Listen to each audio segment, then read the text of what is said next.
The Lamborghini Story by Christian Camp.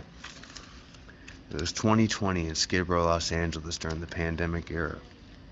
I was hopping trains and running the streets, lost, aimless, and hopeless with no shoes on my feet. I had just hopped a train from Riverside to downtown LA and started flipping Welbies for cigarettes. During the pandemic in LA, the buses were free, which allowed me to roam the city with no money. During my travels, I came across a Russian Jew who looked like a model, man. She was 5'8", 5'9", great tits, fucking beautiful. She worked at a dispensary in West Hollywood. Met her at a taco shop in Armenia town. Later that week, she wanted to get together and get food, so I used my EBT to get food from the Rouse for a picnic at Venice Beach, specifically foods that were aphrodisiacs, pineapple, tree nuts, chocolate, etc. We sat on the beach. Yeah, I'm a fucking scientist, bro. We sat on the beach, eating our fill and smoking weed from her dispensary. We started kissing and decided to go back to her place to get more poetic.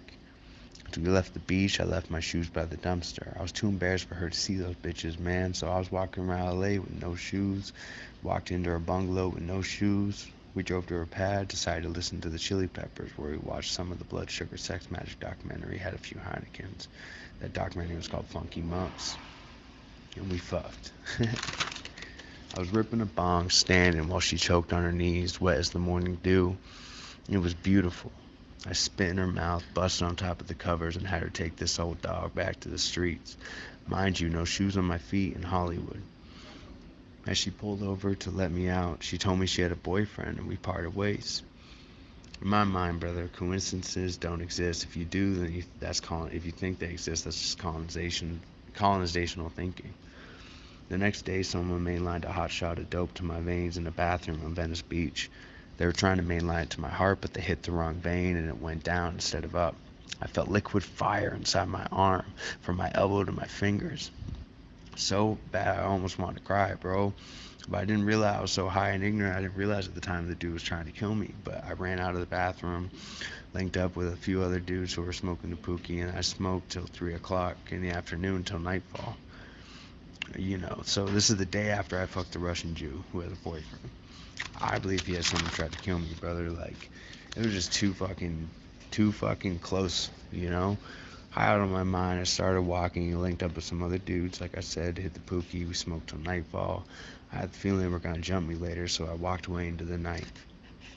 I walked through alleys and streets under a full moon, cutting myself with a butcher knife, until I came across a mansion with the gates open and a matte white Lamborghini parked out front. This is on Sunset. It's around 3 a.m. at this time. I walked up to the door, opened the door. Hello? Hello? It was unlocked. Is anyone here? Man, I just got to thinking. I was really high. I made it, brother. This has to be my fucking house, man. Shit, bro. Needing shelter, I walked into my new house and went upstairs to the master bedroom. This place was fully stocked. Everything I ever wanted or could ever dream of was in this house. I took a shower, laid in bed, and went into my closet to change. Put a hat on backwards, some red sunglasses. I put on a Fendi sweatshirt worth $1,500 and a pair of Versace pants and continued to explore my new pad, bro.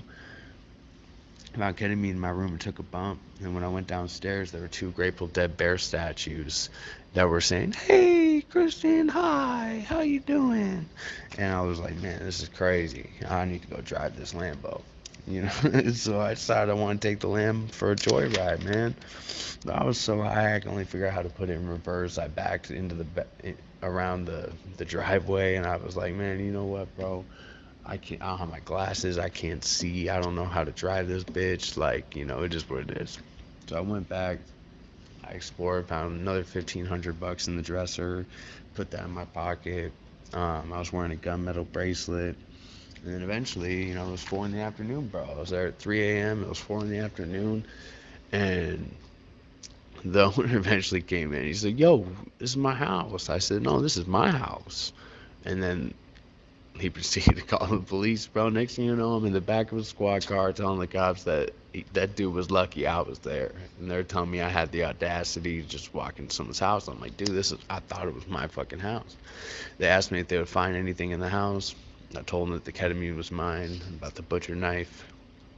And next thing you know, dude wasn't pressing charges. He said I needed mental health and I got brought to an urgent care where I wrote this story that I believe could be a movie. I love you guys. Christian Camp, Double C. This is the Lamborghini Story.